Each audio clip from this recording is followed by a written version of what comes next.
नमस्कार फ्रेंड्स, ओंकार ओडिया चैनल रे आपण मानक स्वागत।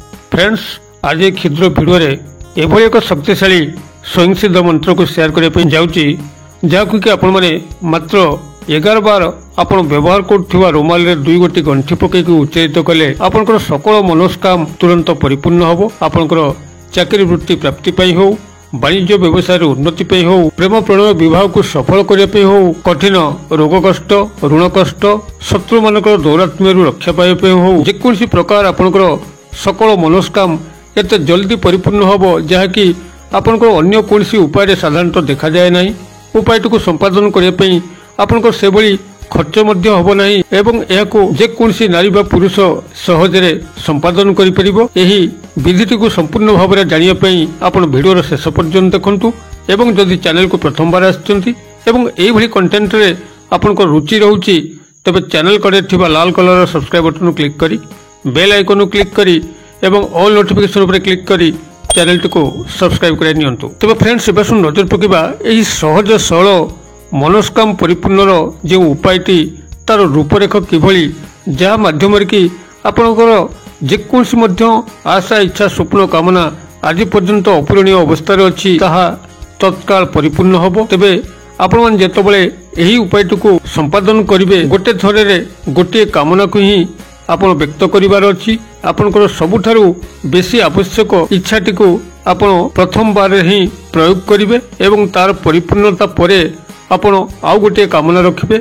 एक कालीन अनेक गुड़िए कामना यदि आपण रखती तेबे यूनिवर्स को ता डिस्टर्ब करिवो एवं आपणकर आशा इच्छा कामना को परिपूर्ण होबारे हुएत विलंबता घटी पारे किंबा सफल न होई परंती। अतएव एहाको ध्यान रखिथिबे आपण मन जेतले प्रयोग करिवे आपणकर सबुठारु जहा नितांत आवश्यक जो दुर्बार आशा इच्छाटी आपण ताहाकु ही व्यक्त करिवे। तेबे कोन करिवे आपण एथिपई आपन को प्रथमे गोटे धला रुमाल को संग्रह करिया पड़ो जहाँकि आपन नूतन भावे क्रय होइथिबो। जदि आपन पाखरे आगुरु एई भली गोटे सद्य रुमाल थाए जहाँकि आपनकर व्यवहार होई नथिबो आपन ताको एही प्रयोग रे व्यवहार करि परिबे किंबा जदि आपनकर पूर्वरु एई भली गोटे धला रुमाल अछि एवं आपन ताको एई मनोस्काम तंत्रोक्त प्रयोग रे व्यवहार करिया पे चाहंती तबे आपण व्यवहार करिया पूर्वरु आपण रुमालटी को प्रथमे भल भावे गंगा जल रे धौत कर दबार अछि एवं तापरे आपण याको व्यवहार करि परिबे। तेबे आपण जो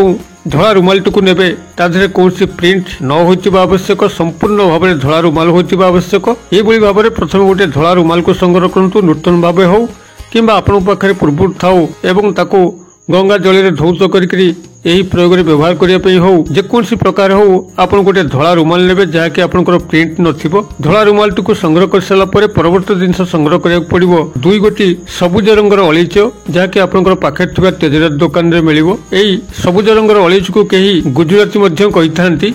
तेबे आपण 2 गोटी सबुज रंगर गुजराती को नेबे। आपनकर एई गुजराती 2 प्रकार रंग रे आस्ताय, गोटे माटिया रंग एवं गोटे सबुज रंग। आपण को एही क्रिया रे केवल सबुज रंगर गुजराती ही दरकार हबो। एई भली भाबरे आपण प्रथमे सादा धला रुमालटी संग्रह करंतु एवं तापर 2 गोटी सबुज रंगर गुजराती को संग्रह करंतु। कोन करिवे ना आपण जे कोन दिन संध्या समय तळे आपण मानकर गृह रे संध्या दीप दिया जाय सेही समय आपण ठाकुर घरे बसंतु। जे ठाकुर घर नाही तबे उत्तर पूर्व ईशान्य कोणे आपण माने पद्मासन रे कौन गोटे आसन पकईकि बसंतु। बसी सारा परे आपनकर सामने एई धला रुमालटी को रखंतु एवं ता उपरे आपण एई 2 गोटी सबुज रंगर गुजराती को रखंतु एवं जतबेला आपण माने रखिबे आपनकर मनोस्काम को सेठी व्यक्त करिवे। आपनकर चाकरी वृत्ति प्राप्ति पई हो, वाणिज्य व्यवसाय लाभवान होवा पई हो, प्रेम प्रणय को सफल करिया पई हो अथवा विवाह बंधन रे शीघ्र आबद्ध होवा पई हो, कठिन ऋण कष्ट रोग कष्ट रु उद्धार पाइबा पई हो किंबा केही जदि शत्रु आपण मानक पीछा लागिछि आपण को सठिक भाव में बंचई दौ नाही तेबे ता कबळु रक्षा पाइबा पई हो जेकोसी आशा इच्छा कामना अछि ताको आपण सेठी व्यक्त करंतु। तेबे आपनकर गोटे कामना ही व्यक्त करिवे जहाँकि मो वीडियो प्रारंभ में कहिथिली। एक कालीन अनेक गुड़िए आशा इच्छा कामना को सेठी व्यक्त करिवे नाही। जहाँ आपनकर नितांत आवश्यक सेही कामनाटी को ही सेही गुजराती को जतबेला आपण माने रुमाल उपर रखिबे ता आपनकर व्यक्त करिवे। या परे गुजराती को मध्यस्थल रे रखिकि रुमाल ताको 2 गोटी गंठी पकेबे। गंठीटी को पकई सारा परे आपनकर 2 हाथ पापुली रे रखिकि आपण जे क्षुद्र मंत्र शेयर करिया पई जाउची ଆପଣ ସେହି କ୍ଷୁଦ୍ର ମନ୍ତ୍ରଟିକୁ ମାତ୍ର 11 ବାର ଉଚ୍ଚାରିତ କରିବେ ଏବଂ ଏହାର ପରବର୍ତ୍ତୀ କାଳରେ ଆପଣମାନେ ରୁମାଲଟିକୁ ନେଇକରି ନିଜର ଆଲମିରାରେ ଲୁଚାଇକି ରଖିବେ, ଯେଭଳି କି ସେଠାରେ ନା ଆପଣଙ୍କର ହାତ ବାଜିବାର ଅଛି କିମ୍ବା ଆଉ କୌଣସି ଦ୍ୱିତୀୟ ବ୍ୟକ୍ତିର ହାତ ବାଜିବାର ଅଛି। ଏଭଳି ଏକ ନିଭୃତ ସ୍ଥାନରେ ନେଇକରି ଆପଣ ଏହାକୁ ଲୁଚାଇକି ରଖିବେ। ଯଦି ଆଲମାରୀ ନାହିଁ ଆପଣ ଯେକୌଣସି ସ୍ଥାନରେ ମଧ୍ୟ ଏହାକୁ ଲୁଚାଇକି ରଖିପାରନ୍ତି ଏବଂ ଯେତେବେଳେ ଆପଣମାନଙ୍କର ସେହି ମନସ୍କାମଟି ପରିପୂର୍ଣ୍ଣ ହେଉଛି ଆପଣମାନେ କ'ଣ କରିବେ, ସେହି 2 ଗୋଟି ଗଣ୍ଠିକୁ ଆପଣ ସେଇଠି ରୁମାଲରୁ ଫିଟେଇଦେବେ ଏବଂ ସେଥିରେ ଯେଉଁ ଗୁଜୁରାତି 2 ଗୋଟି ରଖିଛନ୍ତି ତାକୁ ଆପଣ ଚୋବେଇକି ଖାଇବେ ଏବଂ ଏ ଯେଉଁ ରୁମାଲଟିକୁ ଆପଣ ସଫାସୁତୁରା କରିକି ତାକୁ ବ୍ୟବହାର କରିବେ। ରୁମାଲଟିକୁ ନଷ୍ଟ କରିବା କିମ୍ବା କୌଣସି ପ୍ରବାହିତ ନଦୀ ଜଳ କିମ୍ବା ନାଳ ଜଳରେ ପ୍ରବାହିତ କରିବାର ଆବଶ୍ୟକ ନାହିଁ। ଆପଣମାନେ ଏହାକୁ ପୁନଃ ବ୍ୟବହାର କରିପାରିବେ ଏବଂ ଆଉ ଗୋଟିଏ ଆଶା ଇଚ୍ଛା କାମନାକୁ ଏହିଭଳି ପ୍ରକ୍ରିୟା ମାଧ୍ୟମରେ ପରିପୂର୍ଣ୍ଣ କରିବା ପାଇଁ ଏ ତନ୍ତ୍ରୋକ୍ତ ପ୍ରୟୋଗ କରିପାରିବେ। ତେବେ ଏହି ରୁମାଲ ମାଧ୍ୟମରେ ଏହି ଯେଉଁ ମନସ୍କାମକୁ ପରିପୂର୍ଣ୍ଣ କରାଯାଏ ଏହା ଏକ ବହୁଳ ଭାବରେ ପରୀକ୍ଷିତ ଉପାୟ ଏବଂ ସଫଳ ଉପାୟ।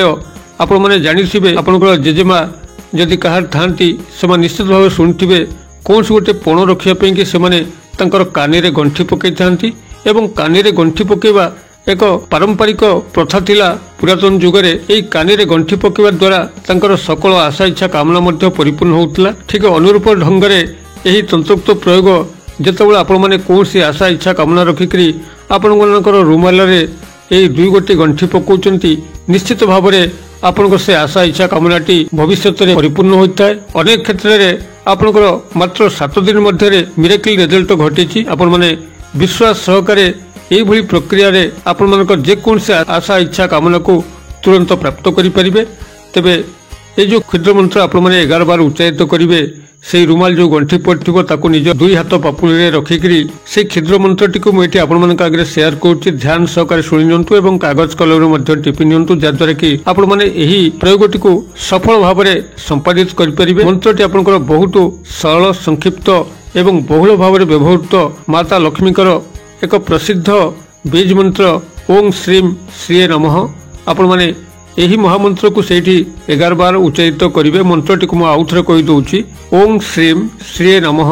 ଏହି ମହାମନ୍ତ୍ରକୁ ଆପଣମାନେ ପ୍ରଥମେ ଭିଡ଼ିଓରୁ ଶୁଣିଲା ପରେ ତାକୁ କାଗଜ କଲମରେ ଟିପି ନିଅନ୍ତୁ। ଏହିଭଳି ଭାବରେ ଆପଣ ମନ୍ତ୍ରଟିକୁ ଉଚ୍ଚାରିତ କରନ୍ତୁ ଆପଣଙ୍କର ଗଣ୍ଠି ପଡ଼ିଥିବା ରୁମାଲକୁ ହାତ ପାପୁଲିରେ ଧରି ଏବଂ ଏହାପରେ ଆପଣ ଏହି ରୁମାଲଟିକୁ ନେଇକି ନିଭୃତ ସ୍ଥାନରେ ଲୁଚାଇକି ରଖନ୍ତୁ ଏବଂ ଯେତେବେଳେ ଆପଣଙ୍କର ଆଶା ଇଚ୍ଛା କାମନାଟି ପରିପୂର୍ଣ୍ଣ ହେଉଛି ସେତେବେଳେ ଏହି ରୁମାଲଟିକୁ ସେଠାରୁ ଆଣିକରି ଗଣ୍ଠି ଫିଟେଇକରି ତା ଭିତରେ ଥିବା 2 ଗୋଟି ସବୁଜ ରଙ୍ଗର ଗୁଜୁରାତିକୁ ଚୋବେଇକରି ଖାଇ ଦିଅନ୍ତୁ ଏବଂ ରୁମାଲଟିକୁ ବ୍ୟବହାର କରନ୍ତୁ। ଆପଣମାନେ ଏହି ପ୍ରୟୋଗଟି କରି ନିଜେ ସଫଳ ହୁଅନ୍ତୁ ଏବଂ ଭିଡ଼ିଓଟିକୁ ମଧ୍ୟ ସାଙ୍ଗସାଥି ମହଲରେ ଯଥେଷ୍ଟ ମାତ୍ରାରେ ସେୟାର କରନ୍ତୁ, ଯେଭଳିକି ଏହି ସଫଳ ସରଳ ପ୍ରୟୋଗର ସମସ୍ତେ ସାହାରା ନେଇକରି ତାଙ୍କ ମୁଖରେ ଯେଉଁ ହସ ଟିକକ ଫୁଟିବ ନିଶ୍ଚିତ ଭାବରେ ଆପଣଙ୍କୁ ମହାଲକ୍ଷ୍ମୀଙ୍କର ଅଶେଷ ବରଦାନ ମିଳିବ।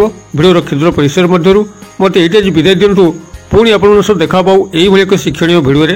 ସେ ପର୍ଯ୍ୟନ୍ତ ଦର୍ଶକ ବନ୍ଧୁ ଆପଣଙ୍କ ସମସ୍ତେ ମଙ୍ଗଳଙ୍କ କୃପାରୁ ଭଲରେ ଥାନ୍ତୁ। ରହୁଛି ସର୍ବଭବନ୍ତୁ ସୁଖିନ ସର୍ବେ ସନ୍ତୁ ନିରାମୟା ସର୍ବେ ଭଦ୍ରାଣୀ ପଶ୍ୟନ୍ତୁ ମା କଶ୍ଚିତ୍ ଦୁର୍ଭାଗ ଭବେତ୍। ଓಂ ଶାନ୍ତି ଓಂ ଶାନ୍ତି ଓಂ ଶାନ୍ତି। ନମସ୍କାର।